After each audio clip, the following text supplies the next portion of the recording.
ayun guys, ang daming parcel, kaya unboxing na. Ayan, yan. Oy, kay Sabi to. Kay Sabi yan, huwag mo yan si Sabi. Ang ano mo naman. Kay Sabi yan. Huwag kang umangal dyan. Kay Sabi yan, hindi man yan sa'yo eh. Nanay lang kita, pero ako nagbayad dito. Nanay mo lang ako umili sa'yo, kaya makinig ka sa akin. Ano kaya yan? Wow! Uy, kay Sabi yan, wala. Uy, kay Sabi yan, akin na yan. Ang ganda. Kay Sabi yan. Uy, aburin mo na naman yan. Buksan ko lang. Kay Sabi, ano guys. Kinuha niya yung isa guys, idalawa lang Hala, ang naligtas ganda. ko. Kay Sabi yan. Balik mo yan, akin na yan. Ano ba yan? Lagi na nagsasabi. Kanya man yan eh. Nagiging maldita ako kasi ganyan kayo sa akin. Bumili ka ng sayo. Oh! Akin na yan.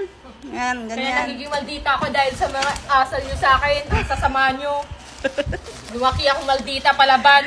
Kasi ganyan kayo sa akin. Inaapi nyo lang ako dito sa bahay. Inapi, bakit sino ba nang api sa'yo? Inapi ka ba? Hindi ka naman inapi ah.